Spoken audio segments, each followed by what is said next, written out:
June 1944.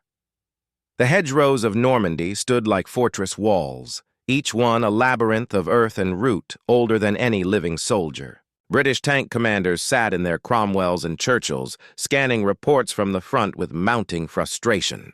The American M4 Sherman, arriving now by the hundreds on Liberty ships crossing the Atlantic, drew contempt from briefing rooms in Portsmouth to the armored workshops near Bayeux.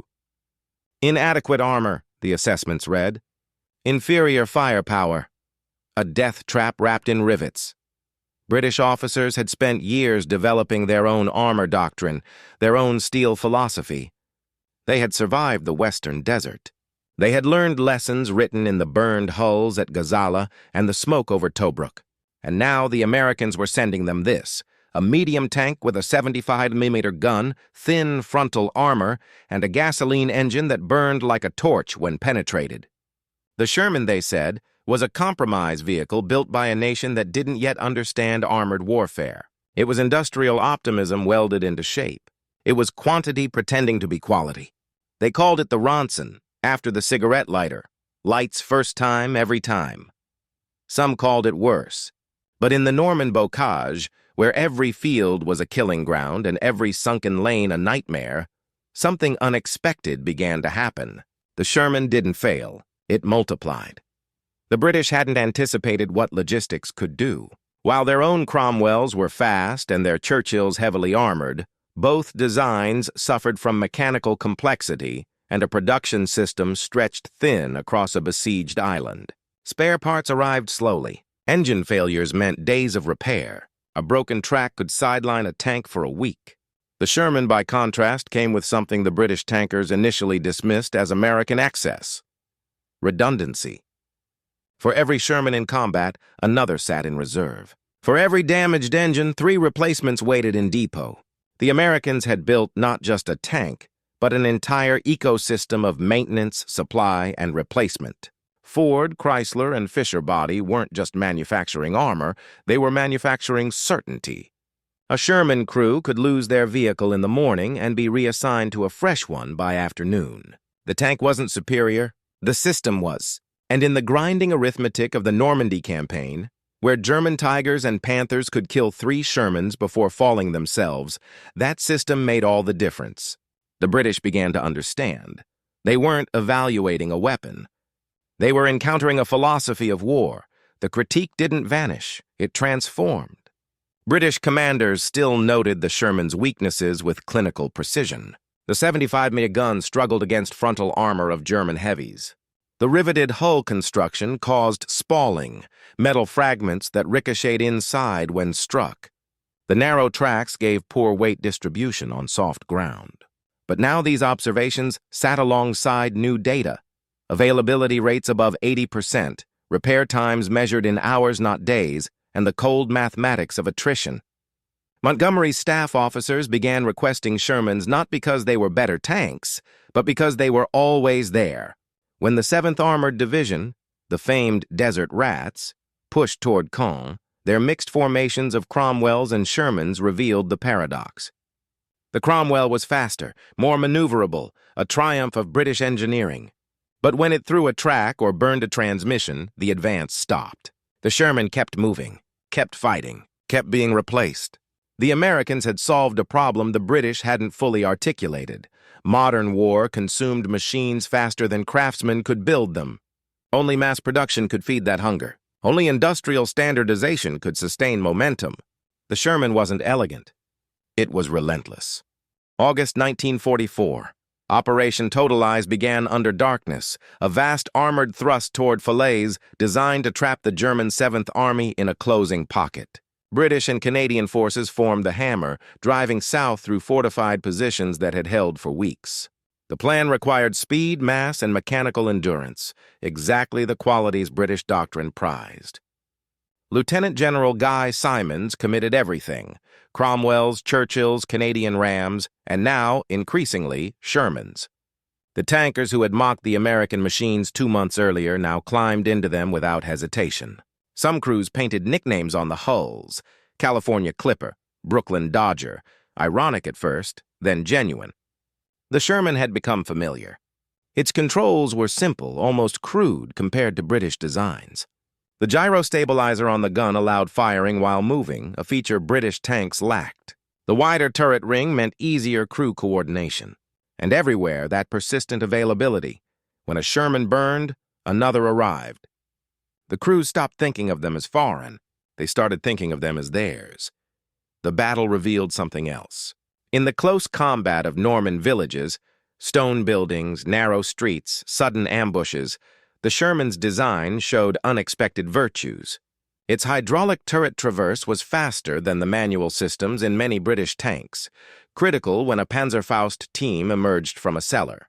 Its compact hull could navigate village squares where Churchills scraped walls and blocked intersections. The 75mm gun, inadequate against Tigers at range, proved devastating against fortified buildings and infantry positions.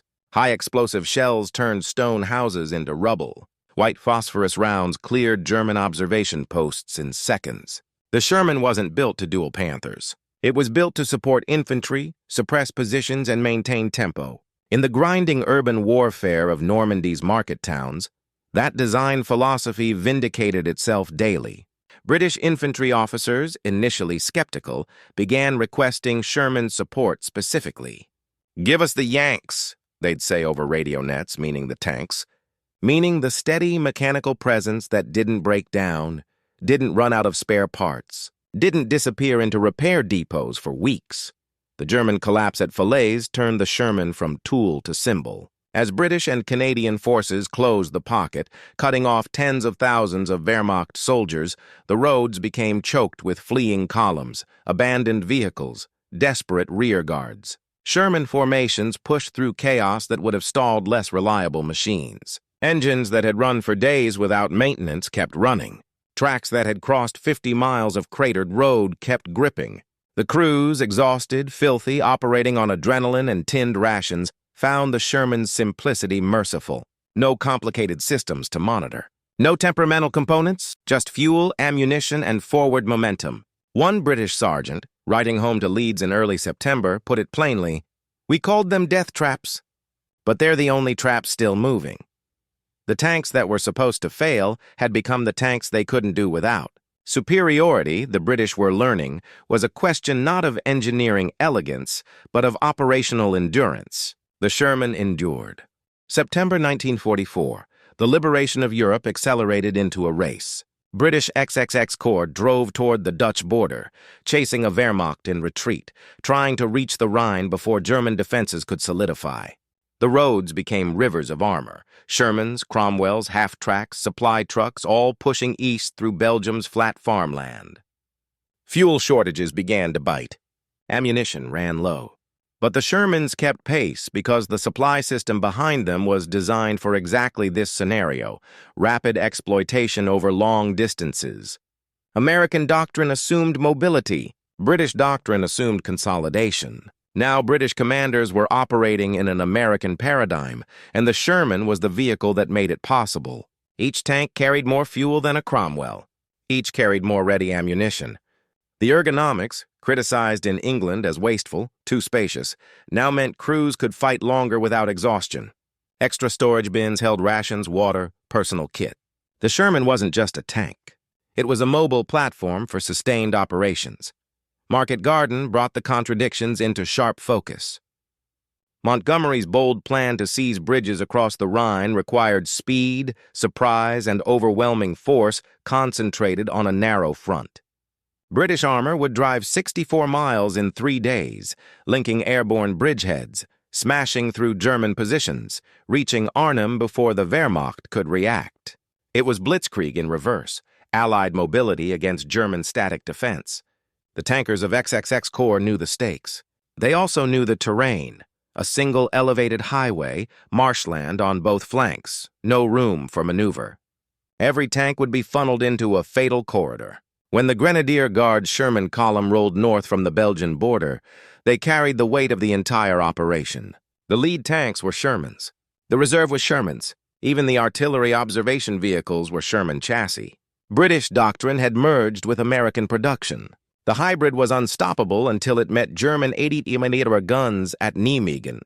The Sherman's weaknesses became undeniable again. German anti-tank crews, positioned in tree lines and fortified buildings, could penetrate Sherman armor at ranges where the 75mm gun couldn't effectively respond. Tank after tank brewed up along the highway, turrets blown off, hulls gutted by fire. The crews who survived described the same sequence: the crack of impact, the spray of sparks inside, the desperate scramble through hatches as ammunition cooked off. British casualties mounted. The advance slowed, and yet the column continued because behind every destroyed Sherman, 3 more pushed forward. The Germans were killing tanks faster than any previous engagement, but they couldn't kill them faster than they arrived. This was the brutal calculus the British now understood. The Sherman could be inferior in a single engagement and still superior in a campaign. It could lose every duel and win the battle, not through excellence but through presence. The highway to Arnhem became a graveyard of American-built steel, and still the Shermans came. October 1944. The autumn rains turned Europe into a quagmire. Fields became bogs. Roads dissolved into mud. The Allied advance, so swift in August, ground down into a slow, methodical slog toward the German border. British armored divisions sat in Belgian villages, maintaining equipment, rotating crews, absorbing replacements. The Sherman's dominance became logistical fact. Maintenance officers reported that Sherman squadrons maintained operational readiness rates near 75%, even in the worst conditions. Cromwell units struggled to reach 50%. The reasons were mundane and decisive: parts availability, engine reliability, ease of field repair. A Sherman's radial engine, borrowed from aircraft design, could be swapped out by a competent crew in under 4 hours. A Cromwell's Meteor engine required specialized tools and factory-trained mechanics. The Sherman suspension, criticized as crude, proved nearly indestructible in the mud. British Horstman's suspension, elegant and sophisticated, bogged down and broke. Engineering beauty meant nothing if the tank couldn't move. The crews developed expertise. British tankers learned the Sherman's quirks with the intimacy of long cohabitation. They knew which weld seams tended to crack, which hatches stuck in cold weather, how to coax the gyro stabilizer into alignment using a rubber mallet and profanity. They modified the tanks with unofficial improvements: extra track sections welded to hull fronts for added protection, sandbags packed around turrets, camouflage nets strung with scavenged foliage. Some units began mounting British radios, integrating American hardware into British communication networks. The hybrid machines reflected hybrid thinking. Doctrine adapted to equipment. Equipment adapted to doctrine. What emerged was neither purely American nor purely British, but something forged in the crucible of continuous operations.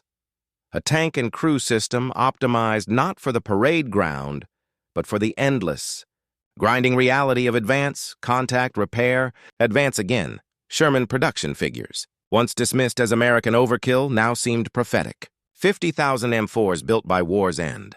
More than all German tank production combined. British planners reviewing the statistics understood the implications.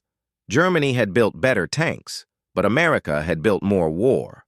The Sherman's mediocrity was strategic. By standardizing on a single mass-producible design, the Americans had made armor disposable. Tanks became ammunition. Use, lose, replace. The philosophy horrified traditional military thinkers. It seemed wasteful, even nihilistic. But it worked. Every Sherman lost in Normandy was replaced within days. Every crew that bailed out climbed into a fresh vehicle. The Germans, meanwhile, operated Panthers and Tigers that were mechanical marvels and logistical nightmares, irreplaceable once destroyed. British officers, trained in the ethos of preserving equipment, of maintaining readiness through careful husbandry, had to learn a new arithmetic. Sometimes the best weapon was the one you could afford to lose. The Sherman taught them that lesson in mud and fire, one burned-out hull at a time. November 1944. The approaches to the Rhine became killing fields. German defenses stiffened as the Wehrmacht fell back toward the homeland, trading space for time, bleeding the Allies with every mile. British and Canadian forces pressed into the Netherlands, fighting through flooded polders and fortified towns. The Sherman remained the primary armor, not by choice now, but by necessity and proven performance.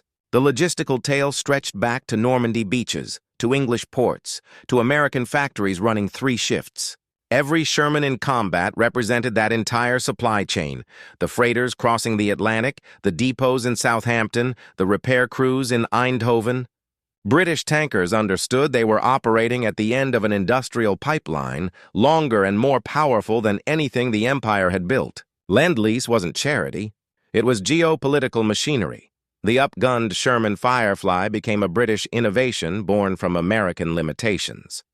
Recognizing the 75mm gun's inadequacy against German heavy armor, British ordnance engineers mounted the 17-pounder anti-tank gun, the most powerful Allied gun in service, onto the Sherman chassis.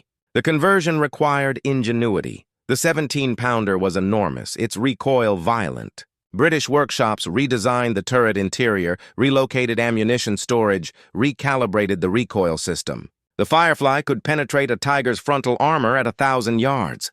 Suddenly, the despised Sherman platform became the foundation for Allied armor superiority.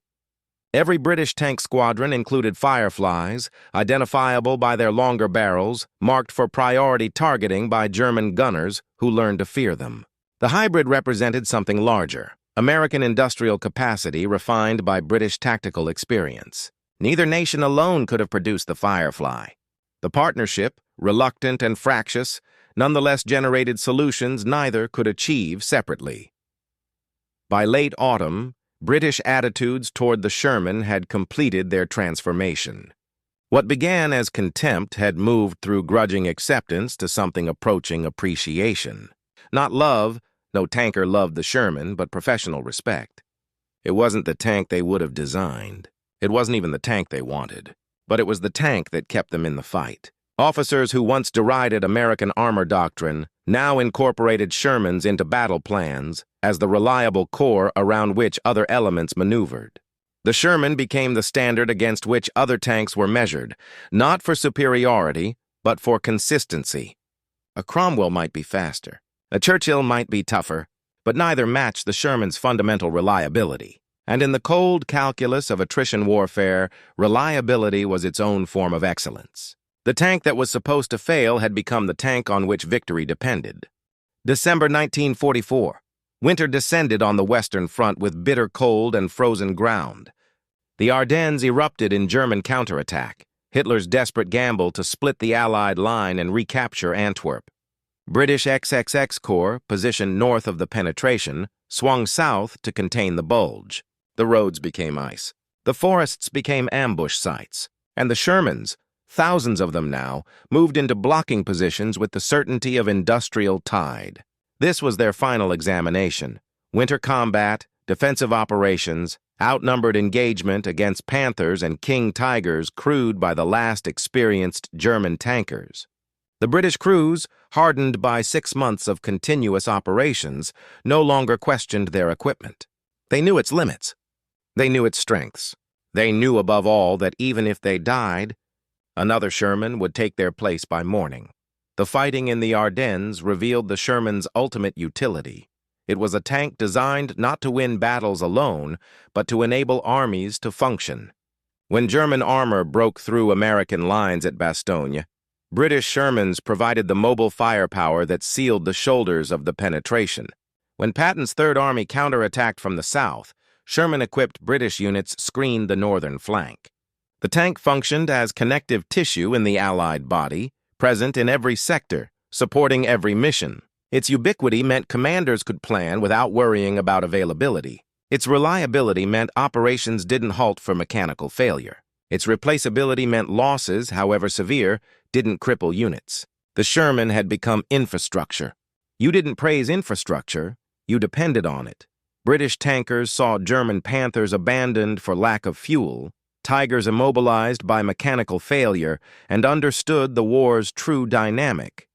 Germany had built weapons of stunning sophistication and crippling fragility. The Panther's transmission failed after 1,000 miles.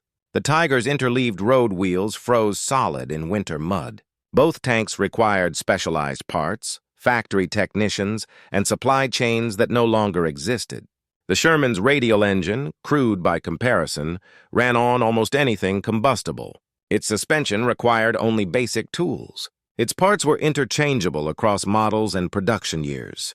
American engineers had designed for a scenario British planners hadn't fully grasped. Global war fought across every terrain and climate, sustained over years, where the enemy was not just the Wehrmacht but entropy itself. The Sherman was an answer to entropy. It didn't defeat German armor through superior design. It outlasted it through superior logistics. By winter's end, as German tanks sat frozen and silent across the Ardennes, British Shermans were still moving. January 1945. The Rhine loomed ahead, the final natural barrier before Germany's industrial heartland. Allied planners prepared for the largest river crossing since D-Day. British armored divisions trained for amphibious operations, bridge assaults, urban combat in German cities. The Sherman featured in every plan, not as a compromise, but as the primary platform. Months of combat had refined British tactics around the Sherman's capabilities. Infantry-tank cooperation reached new levels of sophistication. Artillery officers learned to integrate Sherman fire support. Engineers developed specialized equipment, Sherman DDs, amphibious tanks with flotation screens, Sherman crabs, mine-clearing flails, Sherman crocodiles, flamethrower variants. The basic chassis became the foundation for an entire ecosystem of specialized vehicles. The British, famous for improvisation and modification, found the Sherman endlessly adaptable. Its mechanical simplicity meant field modifications didn't compromise reliability. Its spacious hull allowed creative repurposing. The tank the British called Inferior had become the most versatile platform in the Allied arsenal. Production numbers told the deeper story. By early 1945, Britain's own tank manufacturing had slowed dramatically. Resources were redirected to other priorities: aircraft, electronics, ammunition. The economic calculation was clear. Why build Cromwells when America could provide Shermans faster, cheaper, and in greater numbers? Lend-Lease had transformed British armor from independent program to integrated component of American production. This shift carried political implications British leaders understood but rarely discussed publicly. The empire depended on American industry. British armor fought in American machines. The Atlantic Partnership wasn't between equals. It was between a declining power and an ascending one. The Sherman symbolized that transition. Every British crew climbing into an M4 represented a geopolitical realignment, the subtle surrender of industrial sovereignty for the sake of military necessity. They won battles in Shermans, but they lost a certain independence too. Yet the crews themselves rarely philosophized. They thought in terms of survival, mission, and return. The Sherman they'd learned offered decent odds for all three. Its weaknesses, thin armor, mediocre gun, were known and compensated for through tactics. Its strengths, reliability, availability, supportability, meant you could make mistakes and survive them.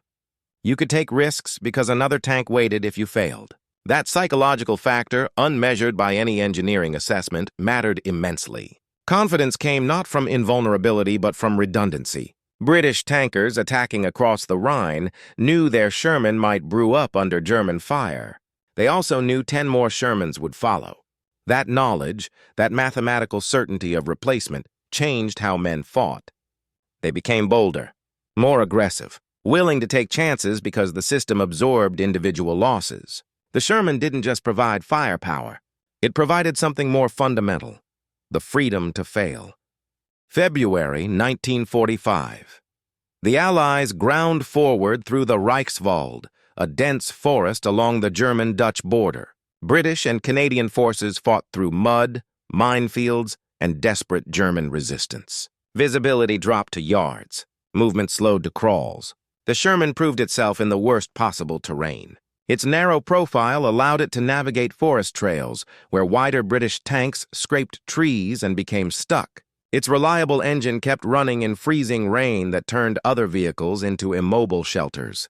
Crews operated in near-total exhaustion, fighting for weeks without relief, and the Sherman's simple systems meant even depleted, half-trained crews could keep them functional. Maintenance became minimalist: fuel, ammunition, track tension. Everything else was deferred. The tanks aged visibly, paint gone, armor scarred, engines smoking, but they didn't stop. British veterans of the Western Desert, Men who'd fought in Crusaders and Grants marveled at the Sherman's endurance. It wasn't glamorous. It was relentless. The final critique dissolved in pragmatism. Officers who'd written scathing assessments of the Sherman in 1943 now wrote requisition forms requesting more of them in 1945. The transformation wasn't ideological, it was experiential. Theory met reality, and reality won. British armor doctrine, developed through painful experience in North Africa and refined in Italy, had assumed tanks would be carefully husbanded resources, concentrating force at decisive points while conserving strength elsewhere. The Sherman enabled a different approach. Continuous pressure across the entire front, accepting losses because losses could be replaced, grinding down German resistance through attrition rather than maneuver. This wasn't the elegant warfare British military culture preferred. It was industrial warfare, American style, and it worked precisely because it didn't require elegance. Just fuel, ammunition, and more tanks. The crews developed a dark affection for their machines. Gallows humor named tanks after doomed ships, famous disasters, failed profits. Unsinkable 2 after the first unsinkable burned at Cleve. Titanic Jr. for a replacement that lasted 3 days. But beneath the jokes lay genuine attachment. The Sherman was crude, ugly, and killable, but it brought men home. Not always, not reliably, but more often than the alternatives. British tankers who'd served in multiple vehicles could compare. The Sherman's escape hatches were better positioned than a Churchill's. Its ammunition storage was safer than a Cromwell's. The turret traverse was faster. The vision devices clearer. In aggregate, small advantages added up to survival margins. Men remembered those margins. They remembered climbing out of burning Shermans and getting new ones. They remembered friends who died in British tanks that couldn't be replaced. Memory calcified into preference. The Sherman became, improbably, the tank British crews trusted most. March 1945. Operation Plunder, the Rhine crossing, began with artillery barrages that shook the earth for hours. British Second Army launched amphibious assaults across the river under cover of smoke and darkness. Sherman DDs, Donald Duck tanks with their canvas flotation screens, paddled across the current looking absurd and vulnerable. German fire raked the water. Some Shermans sank. Others reached the far bank, dropped their screens, and began engaging bunkers with high-explosive shells. Behind them, engineers threw bridges across the river. More Shermans rolled over, company after company, battalion after battalion, until the eastern bank swarmed with Allied armor. The crossing succeeded not through tactical brilliance or technological superiority, but through overwhelming material presence. The Germans couldn't destroy Shermans faster than they arrived. Industrial production had become a weapon more potent than any gun. The pursuit into Germany turned into a race. British armor drove toward Hamburg and the Baltic coast, covering miles per day that would have been impossible without the Sherman's operational reliability. Fuel trucks followed directly behind tank columns. Ammunition carriers stayed within sight. The integrated logistics system, American in design, British in execution, functioned with industrial efficiency. Shermans that threw tracks were repaired on the roadside and returned to service within hours. Engines that failed were replaced from mobile workshops. The maintenance tail moved with the combat formations, collapsing the traditional rear-front distinction. Everything accelerated. German resistance, fierce in pockets, couldn't stop the momentum. Cities fell in days. Wehrmacht units surrendered in thousands. And everywhere the Sherman, battered, scarred, impossibly still functional, led the advance. British crews witnessed the war's end from Sherman turrets. They rolled into German cities flying Union Jacks from radio antennas, parking in town squares that had never seen Allied armor. Civilians stared. German soldiers, gaunt and exhausted, dropped weapons and raised hands. The tankers felt no triumph, only relief. They'd survived. Their Shermans, against all predictions, had brought them through. Some crews had fought in the same tank since Normandy, names painted on the barrel like a ship's figurehead, personal histories written in scars and dents. Others had gone through 3, 4, 5 Shermans, each one a temporary home lost to fire or metal. But always another Sherman arrived, always the fleet of replacements, the endless production, the American industrial machine that never stopped grinding. Victory came riding in American-built steel, driven by British crews, fueled by a supply chain that stretched across an ocean. It wasn't the victory Britain had imagined in 1939, but it was victory nonetheless. May 1945, the war in Europe ended. British armored divisions occupied German territory, shifted to garrison duties, began the slow process of demobilization. Thousands of Shermans sat in motor pools and marshalling yards, their role suddenly obsolete. Some would be scrapped. Others shipped to Asia for the continuing war against Japan. A few would be preserved, destined for museums and memorials. The British tankers who'd mocked the Sherman in 1944 and relied on it in 1945 returned home carrying contradictory memories. The tank was inferior. The tank was essential. Both statements were true. Both reflected reality. The Sherman had saved the British advance not by being better, but by being there. Presence, it turned out, was its own form of superiority. The technical assessments written after the war acknowledged the paradox. British Army analysis documented the Sherman's flaws with forensic precision. Inadequate armor protection. 75 meter a gun insufficient against modern German tanks. High silhouette vulnerable to anti-tank fire, gasoline engine fire hazard. The reports also documented its virtues. Mechanical reliability superior to all British designs, maintenance requirements minimal, production volume unprecedented, crew survivability adequate, operational availability consistently high. The final evaluation was clinical. The M4 Sherman was not the best tank of the war. It was the most effective tank of the war. The distinction mattered. Effectiveness wasn't measured in duels or specifications. It was measured in campaigns and outcomes. By that standard, nothing matched the Sherman British tank design after the war absorbed lessons from the Sherman, even as it rejected American design philosophy. The Centurion, which entered service in 1945 and would dominate British armor for decades, featured heavy armor and a powerful gun, but also incorporated Sherman-influenced elements: reliable engine, simple maintenance, good ergonomics.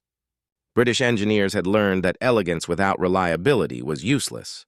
But they'd also learned that they couldn't compete with American production volume. The post-war British Army would never again field armor in Sherman-like numbers. The industrial base couldn't sustain it. The economy couldn't fund it. The geopolitical position didn't require it.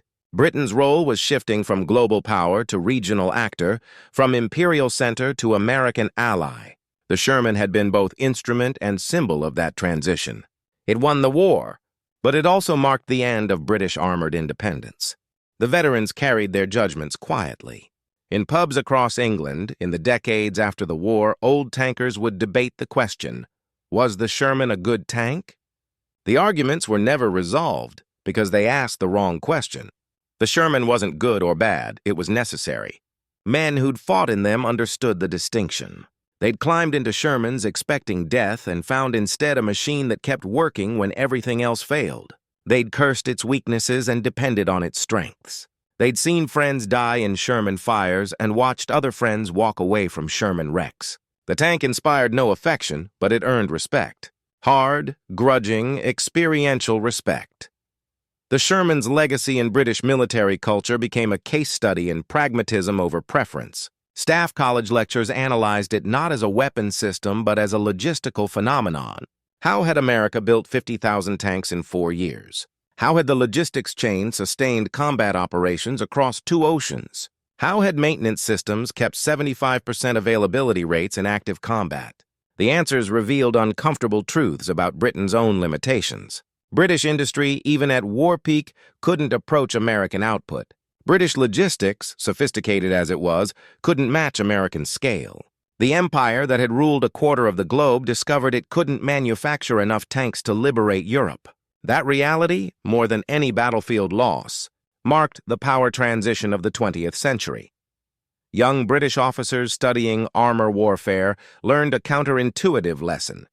Sometimes the adequate weapon available immediately beats the superior weapon available eventually. The Sherman embodied that principle. It wasn't the tank Britain would have designed. But it was the tank Britain needed when Britain needed it in quantities Britain couldn't produce. That timing, that intersection of need and availability, determined its historical significance. The British Army in 1944 required not the best tank but the most tanks. America provided them. The Sherman's inferiority became irrelevant against its ubiquity. British commanders who initially rejected it on technical grounds embraced it on operational grounds. The shift represented mature military thinking. Doctrine must adapt to available resources, not ideal ones. The Sherman taught that lesson through fire and replacement, through loss and renewal, through continuous presence in every battle of the war's final year. The industrial dimension deserves deeper examination. Ford's Willow Run plant produced one Sherman every hour at peak. Fisher Body converted from automobiles to tanks without missing a production quarter. Chrysler's Detroit Arsenal tank plant emerged from empty farmland to full operation in 18 months. American industry treated tank production as a manufacturing problem, not a craftsman's art. Interchangeable parts, assembly line processes, quality control through specification rather than inspection. British tank production, by contrast, retained craft traditions, skilled workers, careful assembly, individual attention. The British method produced better tanks. The American method produced more tanks. In total war, quantity overwhelmed quality. British observers touring American tank plants returned home shaken. The scale wasn't just impressive, it was incomprehensible. A single American factory produced more tanks monthly than all British manufacturers combined. The gap wasn't technical. Britain possessed skilled workers, advanced metallurgy, sophisticated engineering. The gap was philosophical. American industry was designed for mass production from inception. British industry was designed for precision manufacturing, adapted to mass production under duress. The Sherman revealed which approach suited industrial warfare. British tanks were built by companies that made locomotives, trucks, and specialized equipment. American tanks were built by companies that made consumer goods for mass markets. The difference showed in every metric: production rates, standardization, field reliability, logistical footprint. The economic implications extended beyond military hardware. Lend-Lease, the system through which Britain received Shermans and thousands of other items, represented a fundamental power exchange. Britain fought with American equipment, fueled by American oil, fed with American grain, financed by American credit. Churchill understood the implications. Britain was winning the war but losing its independence. The Sherman was one visible element of a larger transfer, American economic dominance replacing British imperial hegemony. Every British tanker climbing into a Sherman participated unwittingly in that geopolitical shift. The tank crews fought for victory, but their dependence on American armor symbolized Britain's declining position in the Atlantic hierarchy. The empire that had defeated Napoleon couldn't defeat Hitler without American help. That truth, embodied in every Sherman rolling off a Detroit assembly line, reshaped the post-war world. The human dimension matters most. British crews who fought in Shermans experienced the war through American design philosophy. The tank's interior was spacious by European standards, wasteful, critics said, but the crews appreciated the extra room during 18-hour missions. The gun's gyro stabilizer, allowing fire while moving, changed how British tankers fought. They learned to shoot on the move, trusting American engineering to keep the gun on target. The ammunition storage, while vulnerable, was logically arranged. The radio placement made communication easy. Small design choices accumulated into significant quality-of-life improvements. Men fighting for their lives noticed these details. The Sherman wasn't comfortable, no tank was, but it was more livable than alternatives.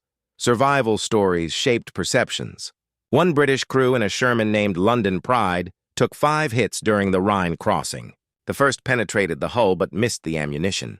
The second jammed the turret but didn't kill the crew. The third started a fire the crew extinguished with their onboard extinguisher. The fourth disabled the engine. The fifth blew off a track. The crew evacuated, uninjured, and watched their Sherman burn. By evening, they had a replacement. The new Sherman, they insisted, should be named London Pride II. The original, though destroyed, had saved them. The replacement would do the same.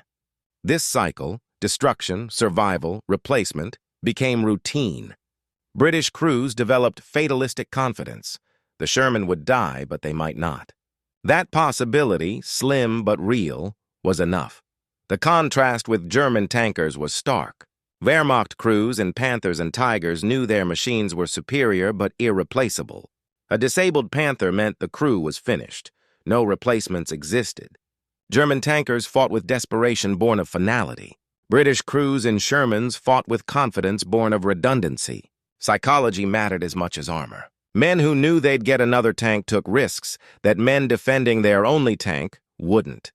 British armor tactics became more aggressive precisely because the Sherman was expendable. Commanders accepted higher loss rates because losses didn't cripple units. This mental shift from preservation to expendability represented the Americanization of British warfare. It worked. It also troubled the British military establishment, which had always valued careful husbanding of resources. The Sherman taught profligacy as doctrine. Not everyone approved, but no one could argue with results. The Sherman's reputation collapsed almost the moment Germany surrendered. British military historians, freed from wartime censorship, began cataloging its deficiencies. The critiques were technically accurate but historically incomplete. Yes, the Sherman was undergunned and under-armored compared to late-war German designs. Yes, British and American tankers died in numbers that might have been reduced with better equipment. But these assessments ignored context. The Sherman wasn't designed to be the best tank. It was designed to be the most numerous tank that could still win. That distinction mattered. The narrative of Sherman inadequacy became dominant for decades. Books, memoirs, and films portrayed it as a death trap, a mechanical coffin that sacrificed crews to industrial expediency. Veterans contributed to this mythology, though their testimonies were complex. Some spoke bitterly of facing tigers in inadequate machines. Others defended the Sherman fiercely, remembering how it brought them home. The divergence reflected different experiences. A Sherman crew ambushed by a Panther in the bocage told one story. A Sherman crew supporting infantry through German towns told another. Both stories were true. Neither was complete. British tank development after 1945 reflected Sherman's lessons in contradictory ways. The Centurion, which became Britain's main battle tank, incorporated everything the Sherman wasn't. Heavily armored, mounting a powerful gun, mechanically complex. It was an excellent tank, perhaps the best of its generation. It was also expensive, difficult to maintain, and produced in limited numbers. The Centurion represented British values: quality, durability, self-sufficiency. It would never have won World War II. There weren't enough factories in Britain to build Centurions at Sherman's scale. There weren't enough trained crews to man them. There wasn't enough time. The Sherman won because it was good enough, soon enough, in sufficient numbers. The Centurion was better. That made it irrelevant to the war that mattered. Numbers expose uncomfortable realities. British forces received approximately 17,000 Shermans during the war. Losses were significant. Around 8,000 destroyed or damaged beyond repair in the European theater alone. That's a 47% loss rate, which sounds catastrophic. But those losses represented tanks, not crews. Crew survival rates in Shermans, while lower than ideal, were higher than in most contemporary tanks. More importantly, destroyed Shermans were replaced within days. German tanks were not. A 47% loss rate was sustainable because production exceeded attrition. This was alien mathematics to British military thinking, which had always operated under scarcity constraints. The kill-to-loss ratio favored German tanks, particularly late-war models. A Tiger or Panther typically destroyed 3 to 5 Allied tanks before being knocked out. This statistic dominated post-war analysis. It's also misleading. The ratio ignored strategic context. Those 5 Allied tanks were replaced. The German tank wasn't. The ratio also ignored mission success. A Sherman unit that lost 5 tanks but achieved its objective succeeded. A German unit that destroyed 5 Shermans but failed to hold its position failed. Tactical superiority divorced from strategic victory is academic curiosity, not military relevance. British analysts after the war calculated what an all-Firefly force might have achieved if every Sherman had mounted the 17-pounder instead of 1 in 4. The results suggested lower tank losses and higher kill ratios. The analysis was correct but fantastical. Britain lacked the industrial capacity to produce 17-pounders at that scale. Even if production had been possible, the logistical burden would have been immense.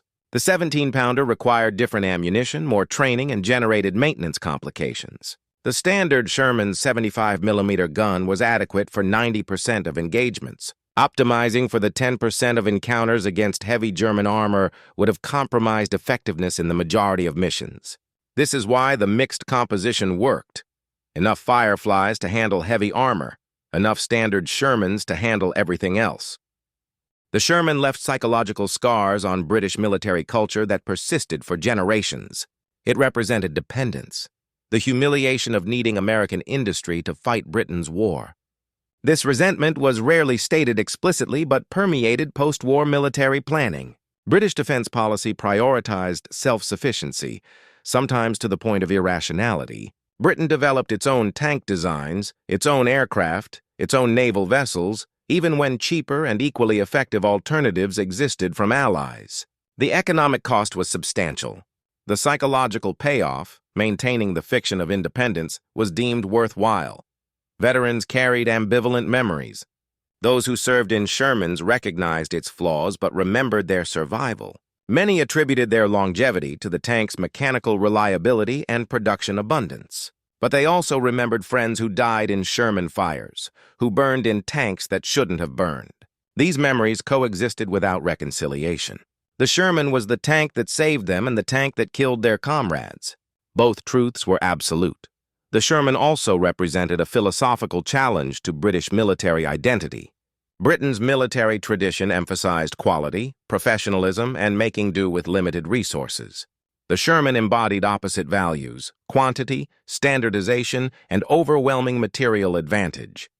British forces won by adopting American methods, which suggested that traditional British approaches were obsolete. This implication was uncomfortable. It was also difficult to refute. The war had been an industrial contest, and industrial contests favored American methods. Britain could build excellent tanks. America could build adequate tanks faster. Excellence lost.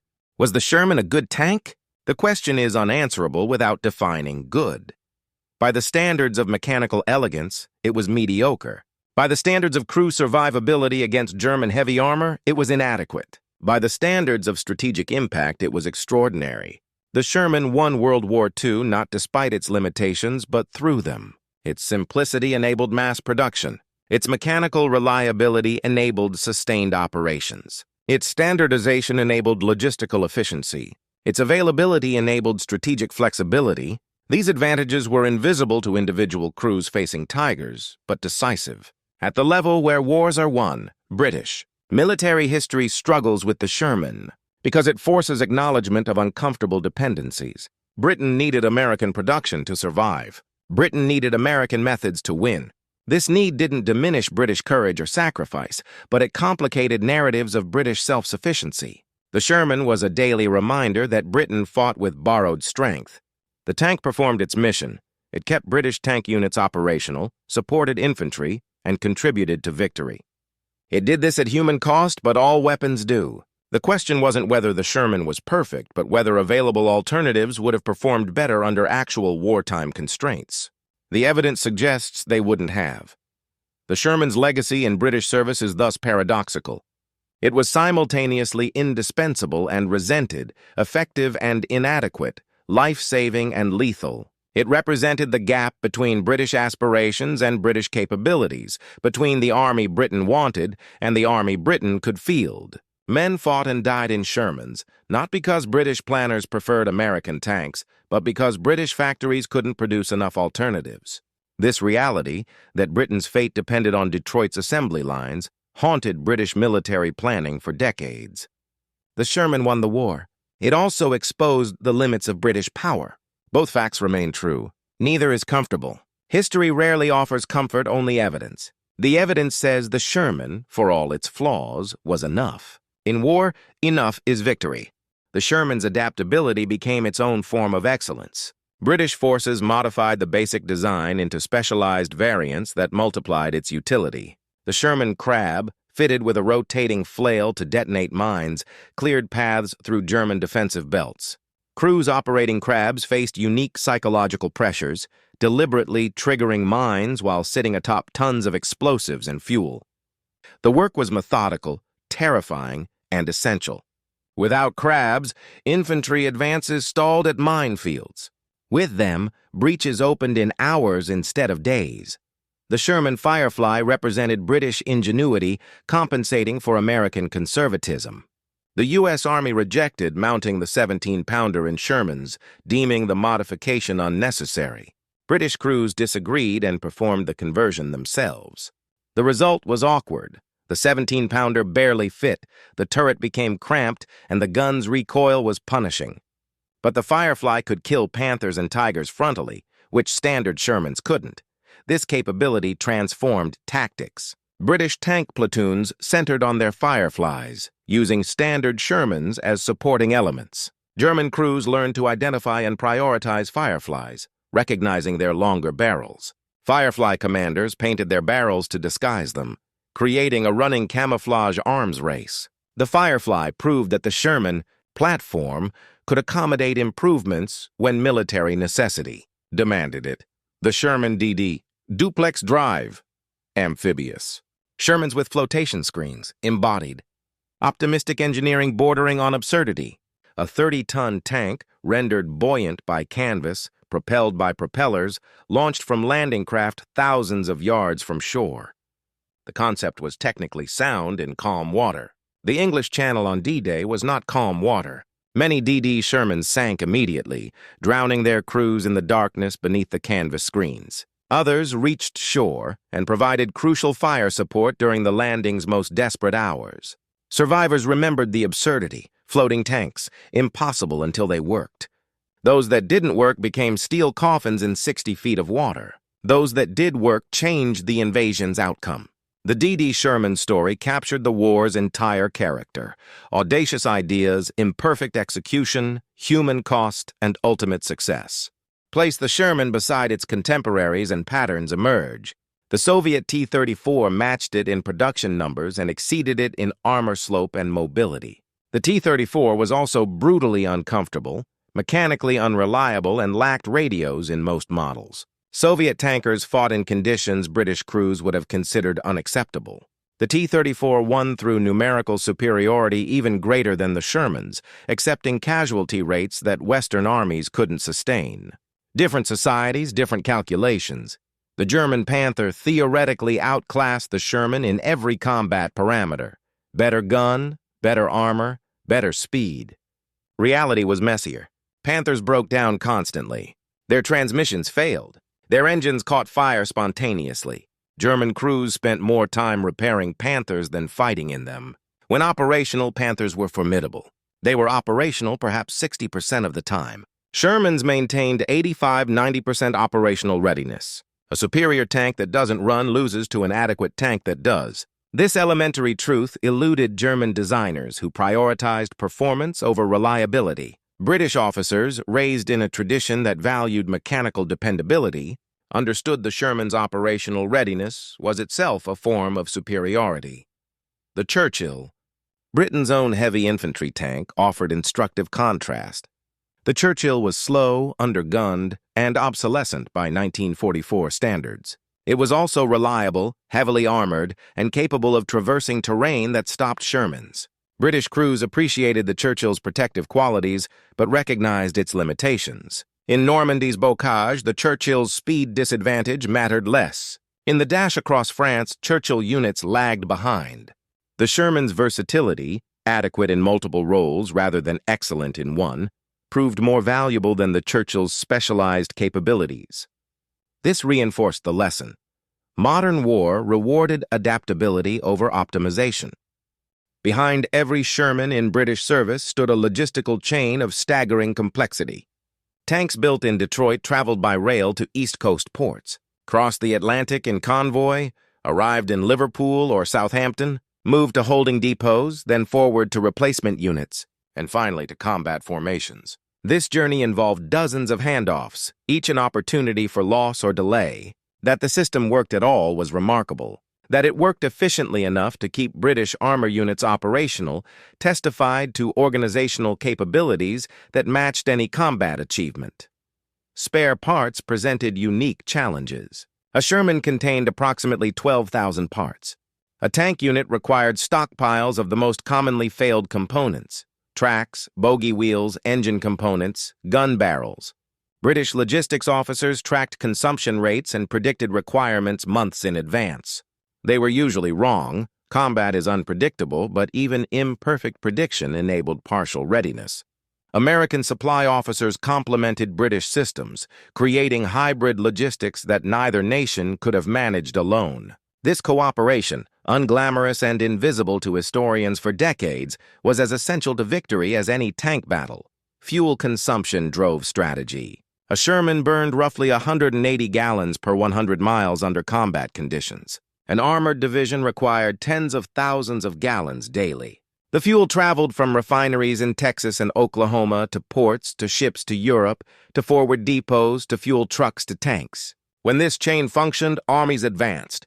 When it broke, as during the autumn of 1944 when supply lines stretched beyond capacity, armies halted regardless of combat success. The Sherman's reliability paradoxically increased fuel demands by enabling longer operational ranges. German tanks that broke down required no fuel. Shermans that kept running consumed fuel voraciously. This was a problem of success, but it was still a problem.